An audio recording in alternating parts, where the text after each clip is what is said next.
And if that has you wondering, like, maybe I'll take a tiny break from AI for a little bit.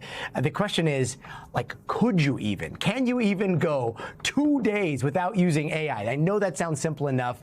Just maybe avoid like driverless cars and talking to Siri and opening up ChatGPT, trying to figure out if there's an emoji for a seahorse. But believe it or not, it is way harder than it looks. AJ Jacobs is a writer from the New York Times. He learned the hard way. He tried to navigate his life here in the Big Apple for 48 hours without AI. AJ joins us here. So, like, AJ, take us through. I mean, how hard is it to go cold turkey off of AI here? Incredibly impossible is the answer. Absolutely impossible. Like you, I thought it wasn't going to be that hard. You know, I don't have to read ChatGPT generated email spam. I don't have to look up seahorse emojis. Right. But it turns out AI is everywhere. It's hiding in plain sight everywhere. That was the surprising thing. So it changed the way I ate, the way I dressed, the way I talked, what I saw.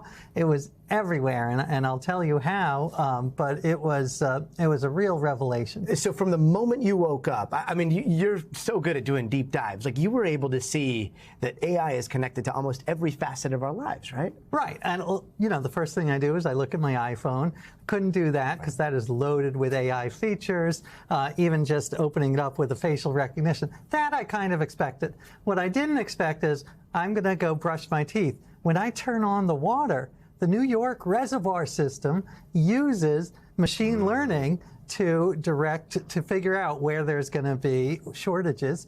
And so if I'm being really strict, which I was, I can't drink water. I can't wear my clothes because clothes are shipped along the supply chains. The supply chain, which uses machine learning.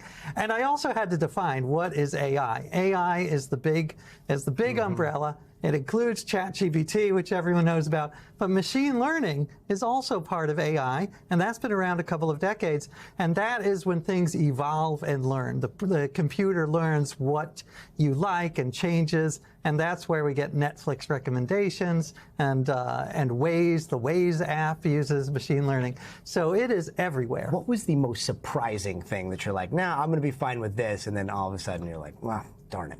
Well, I just couldn't do, and I mean, eating was quite a challenge because farms use AI and machine learning to figure out when to plant and how to irrigate, and they're of course shipped and trucked using AI.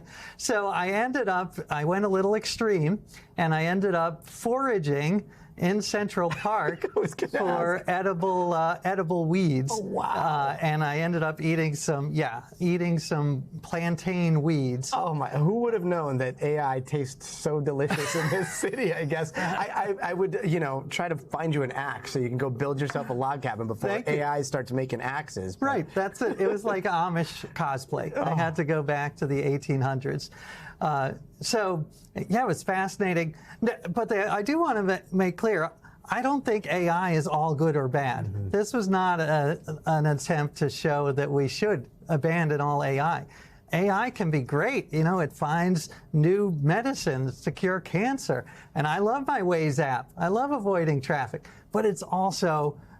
can go very wrong. Yeah. And a small example is the seahorse emoji, but then there are deep fakes, there's misinformation, there's all sorts of ways it can go wrong.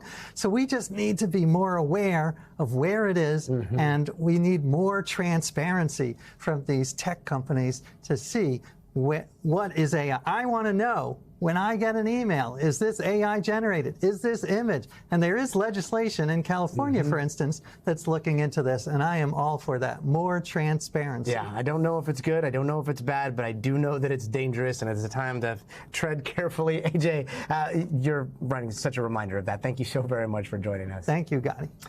We thank you for watching, and remember, stay updated on breaking news and top stories on the NBC News app or watch live on our YouTube channel.